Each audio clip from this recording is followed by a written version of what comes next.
முருகனுக்கு ஏன் வெற்றிலை தீபம் ஏற்றப்படுது? வெற்றிலை தீபத்தின் முக்கியத்துவம் மற்றும் சிறப்புகளை பற்றி பார்ப்போம். வெற்றிலையில் தீபம் ஏற்றுவது என்பது வெற்றி மீது வெற்றி வந்து சேர செய்யப்படும் ஒரு வழிபாடாகும்.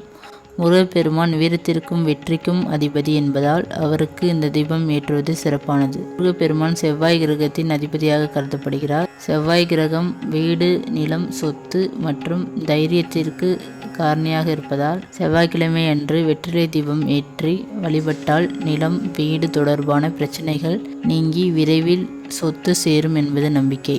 வெற்றிலைகளை மயில் தொகை போல் வட்டமாக அடுக்கி நடுவில் தீபம் ஏற்றுவது முருகனின் வேல் மற்றும் மயிலின் அம்சத்தை குறிப்பதாக கருதப்படுது.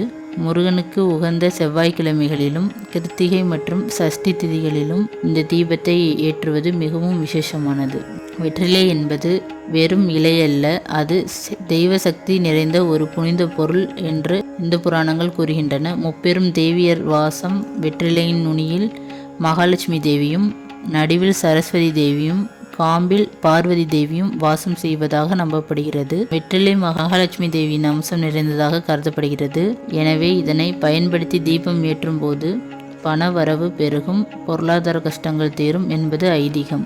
மற்ற தாவரங்கள் மொட்டாகி பூவாகி காயாகி பழமாகும் நிலையில் வெற்றிலை மட்டும் ஒரே ஒரு உருவமாக இருந்தாலும் அது வெற்றிலை, பாக்கு, சுண்ணாம்பு என்று சேரும்போது முழுமையடைந்து கடவுளையே சேர்கிறது. வெற்றிலையும் பாக்கும் மகாவிஷ்ணு மற்றும் பார்வதி தேவியின் மறு உருவம் என்று கூறுவர். வெற்றிலை தீபம் ஏற்றி முருகப்பெருமானை மனமுருகி வழிபடும் போது நினைத்த காரியங்கள் கைகூடும். மனமுருகி வழிபட்டால் நாம் கேட்ட வரங்களை முருகன் அள்ளி கொடுப்பார். திருமணம் விரைவில் கைகூட வேண்டும் என்று நினைப்பவர்களுக்கு இந்த வழிபாடு ஒரு சிறந்த பரிகாரமாக உள்ளது. குழந்தை பாக்கியம் வேண்டுபவர்கள் இந்த தீபத்தை தொடர்ந்து ஏற்றி வழிபடுவதால் நல்ல பலன் கிடைக்கும்.